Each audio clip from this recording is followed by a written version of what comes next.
Everybody, welcome back to Real Talk. This is episode 4. It's a beautiful, gloomy, hurricane-rattled, riddled Southwest Florida day, and we're here again with an episode. This week we're going to tackle the process you go through after you finally have your dream home under contract. Without further ado, my name is Adam. I'm Brenda. And let's get the show started. Perfect.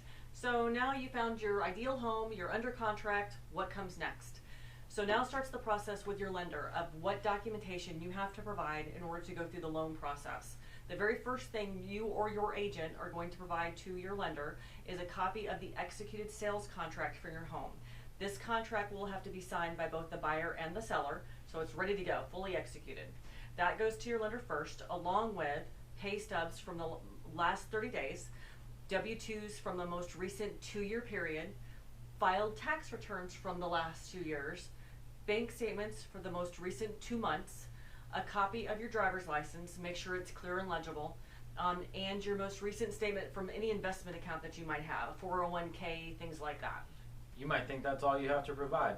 No, there's more. You also have to provide your homeowner's insurance quote because you have to insure your home. Some people don't realize that, but you have to have homeowner's insurance. We're happy to provide recommendations for homeowners insurance. As being in the business for so long, we have a lot of connections in that area. Next, if you've been divorced, you have to provide your divorce decree. If you're a veteran, you have to provide your DD-14, your LES, or your NGB-22. And again, we will help you get that together if, in fact, we are your agent and we need to get it to a lender. So Adam's going to talk about the next part as well. So the first one we talked about is if you're a salaried employee, right? You have a regular paycheck every 2 weeks or whatever your pay system is.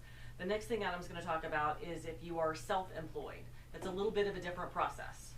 So again, you have to have your fully signed contract signed by both parties. You have to turn that into the lender. The difference is with self-employed, you have to have 2 years of filed tax returns for them to prove your income. And a lot of people that are self-employed run into a problem with that because, say, they want to buy a house after a year and a half of being self-employed, even though they may be making money, but guess what? You're only as good as what your tax return proves. So you have to have that. You have to have a copy of your business license. You've got to have your bank statements from the 2 most recent months.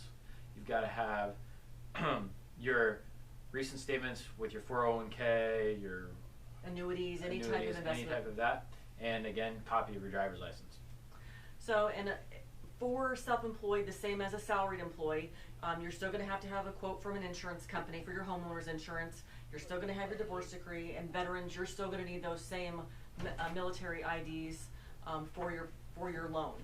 Now, the one thing that you have to remember is that in order to ensure an on-time closing, you're going to have to provide this information as soon as possible. As soon as the lender requests something, try to get on that request, because whether or not the loan closes on time, your home closes on time, is going to be dependent on how quickly you get the information to the lender. Any delays on your end can delay your closing. We try to keep it short and sweet today. There's some bullet points for you to kind of think about. We'll also provide, if you email us, the actual slideshow with all this information on it. I think that's pretty much all we got. Stay safe out there in this hurricane that we have, and we will see you next week. Again, running the same deal that we were last week and the week before. 2 Starbucks gift cards right here, $5 a piece. First 2 people to share this video and hashtag the Sheets team, just give me a call and you can come down to the office and pick them up whenever. As always, feel free to visit www.sheetsteam.net where you can see testimonials, you can see our listings, you can see information about the area, and some of our favorite restaurants and things that we like to do around town. And new construction options in the area also. There you go. We'll see you next week. Thanks for watching. Pray for me, I'm about to hit the yay button. I don't wanna say nothing wrong, but it'd be wrong if I ain't say nothing. Imagine if I ain't say something, when nothing can say nothing. I done lost and made money, now I'm making something they can't take back.